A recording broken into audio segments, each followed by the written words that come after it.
In Ibn Arabi's metaphysical psychology, hunger is not judged by its physical sensation, but by its ontological orientation, why it is present, how it is understood, and what it unveils in consciousness. The same bodily state can belong either to dispersion or to realization. Let's carefully distinguish the two. Number Sepper 1. Ordinary hunger, jut tabi. Ordinary hunger is simply a function of embodiment. It arises from biological necessity, habitual cycles of consumption, deprivation imposed by circumstance. In this mode, hunger is interpreted by the nafs, ego self, as lack, irritation, a problem demanding resolution. The consciousness remains outwardly directed. Open quote. Something is missing, I must obtain it. Close quote. Metaphysically, this reinforces identification with the body and with causal chains of the world. Characteristics of ordinary hunger: reactive, concerned with relief, often accompanied by anxiety, impatience, or agitation, deepens attachment to food, comfort, and gratification. For Ibn Arabi, this hunger does not yet disclose anything beyond creaturely dependency because it is experienced unconsciously. 2. Sacred hunger, Jumanawi lila. Sacred hunger is not defined by emptiness of the stomach, but by intention and witnessing. The physical sensation may be identical, yet the inner meaning is transformed. Sacred hunger emerges when hunger is voluntarily embraced fasting, understood as a station maqam, not a misfortune, interpreted through awareness of divine reality.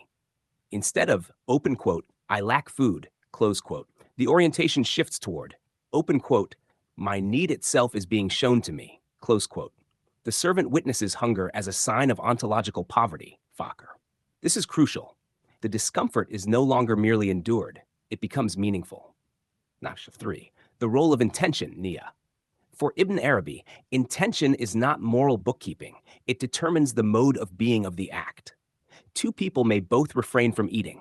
One is distracted, biological hunger. One is consciously oriented toward God, sacred hunger. Sacred hunger is hunger illuminated by awareness. Without this illumination, hunger remains trapped at the level of nature. 4. Ordinary hunger intensifies the nafs. Sacred hunger weakens it.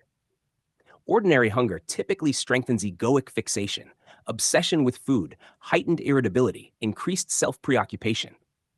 Sacred hunger, when properly held, does the opposite. It reveals the naf's demands, exposes the illusion of control, produces inward detachment.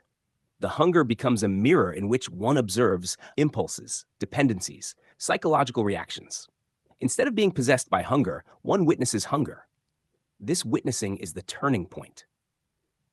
Number 5. Hunger as veil versus hunger as disclosure. In ordinary experience, hunger veils reality, attention narrows to appetite. In sacred experience, hunger unveils reality, attention shifts to the sustainer. The sensation that normally screams food begins to whisper dependence. Thus, the same physiological state yields opposite metaphysical effects, depending on perception. Number 6. The subtle transformation. Ibn Arabi's framework implies that sacred hunger is not about glorifying discomfort. It is about recognizing. Open quote, need is the most truthful description of creation. Close quote. When hunger is consciously accepted, one no longer resists dependency. One directly experiences contingency of existence. This generates a peculiar tranquility.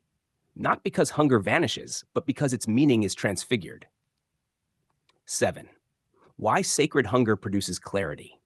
In Akbarian metaphysics, distraction comes from dense engagement with forms. Eating is not condemned, but it constantly reinforces sensory occupation, material satisfaction, habitual identity structures.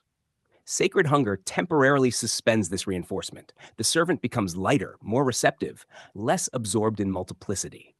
Hence, the classical link between fasting and heightened awareness, softened perception, inner lucidity.